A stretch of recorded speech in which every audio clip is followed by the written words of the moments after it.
time only project will be allowed on very fortunate. Thank you, Randy sir.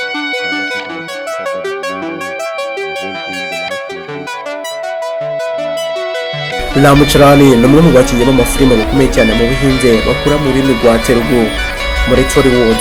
Akaba n'umucuruzi ukomeye yamenyekanye cyane ku isi bitewe n'uruhare rwe muri filime z'ibikorwa ya action movies n'izindi zikomeye. Nitwa Cedric na Nshuti yo gutaraka na subscribe kuri Ayamateka TV ubikore kugira ngo tujye tubana mu byacu ko bukeye ko bwije. Bye guys.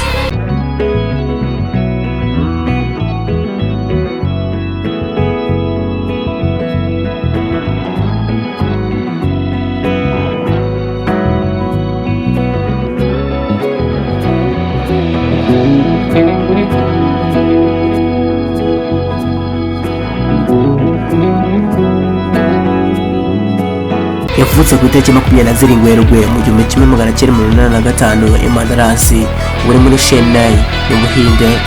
N'umuhungu wa Charani, umukinnyi w'amafilime w'icyamamare mu Buhinde, ni umunyagikundo mu muryango ukomeye mu bya sinema mu gihugu cy'Ubuhinde. Izina rye ni Charani bisobanura urumuri ruturuka mu birenge by'Imana Rama. Yatangiye gukina muri filime 2007 binyuze muri filime yitwa Charani yatumye ahabwa igihembo cya Filmfare nk'umukinnyi mushya mwiza. Yamenyekanye cyane binyuze muri filime yitwa Magadahel yakinnye mu 2009. Yaciye agahigo ko kwinjiza amafaranga menshi gihe muri Telugu. Yakinnye mu zindi filime zikomeye nk'iyitwa Lagsarham ya 2018, yitwa Durva ya 2016. Yagize uruhare rukomeye mu rwego mpuzamahanga muri filime yitwa Triple R yakinnye yitwa Aru Stramraju, filime imenyekanye cyane ku isi. Triple R bisobanuye Rise, Roar, Revolt. Ndetse umusore yagaragaye mu yindi filime nini yitwa Game Change yasohotse na 2025.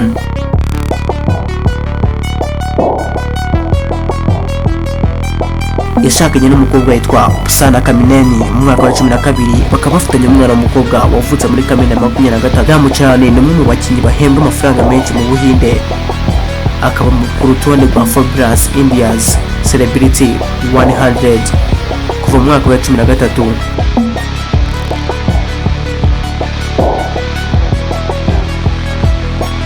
Isosiyete y'ikoranabuhanga Charani uzwiho kugira imyitwarire isanzwe n'ibikorwa by'urukundo n'ubugiraneza. Ni naho dusoza ikiganiro cyacu kigufi twigiranye. Nitwa Cedric, niba ushaka na subscribe ubikore kugira ngo tubane mu biganiro byacu ku bukene no ku bwinshi. Tuzahora ubutaha.